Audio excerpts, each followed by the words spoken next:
Hey everyone, welcome back to the channel. Today we are diving into classic work that has shaped political thought for centuries, The Social Contract by Jean-Jacques Rousseau. This book tackles some of life's biggest questions. What is the role of government? How do individuals and society interact? And how can we balance personal freedom with the needs of the community?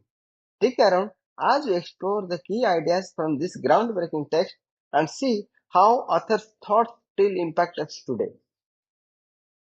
Author starts by taking us back to a time before civilization. What he calls the state of nature.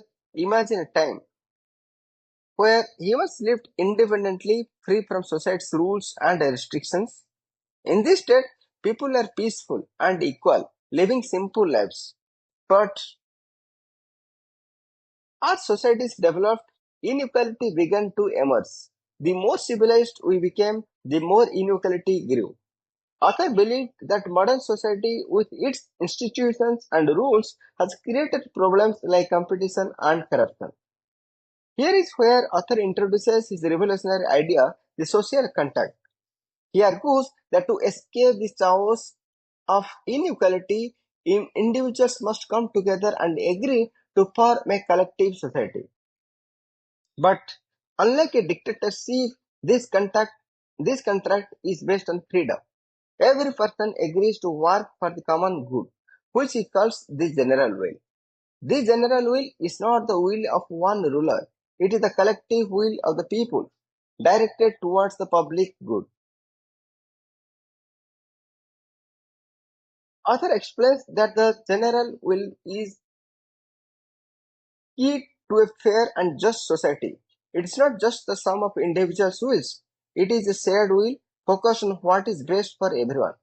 When people agree on the general will, they create a sovereign, a collective authority that guides the community.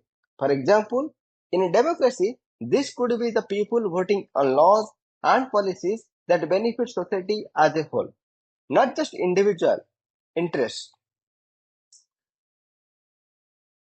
One of the author's most powerful ideas is that true freedom comes from following the general will. Wait, what? How can you be free if you have to follow the rules? Well, author argues that by participating in the social contract, where we are actually freeing ourselves. Here is why. In a society, people agree to give up some individual freedoms, but in return, they gain the freedom to live in a just and cooperative community. So, it is not about total freedom to do anything, it is about collective freedom for everyone. So, what role does the government play? What role does the government play in all of this? Author suggests that the government should be executor of the general will. The government's job is to carry out the will of the people, ensuring that the laws and policies reflect what is best for everyone, not just for the ruling class. Think about how governments today are meant to serve their citizens, enacting policies that benefit everyone, even though it's a complicated process. Others' ideas was that the government should always work for the greater good, not individual gain. Author also discusses the dangers of societal corruption. As societies grow and accumulate wealth and power, they often stray from the principles of equality and the general will. The wealthy and powerful can manipulate the system to serve their own interests, which undermines the very foundation of the social contract. It is like when politicians or corporations use their power to influence laws for their own benefit. Instead of focusing on the good of all citizens, author warns that this is a major threat to the social contract, and societies must always be vigilant to avoid corruption. So, what is the takeaway from the social contract? Author teaches us that true freedom is not about doing whatever we want. It is about working together for the common good.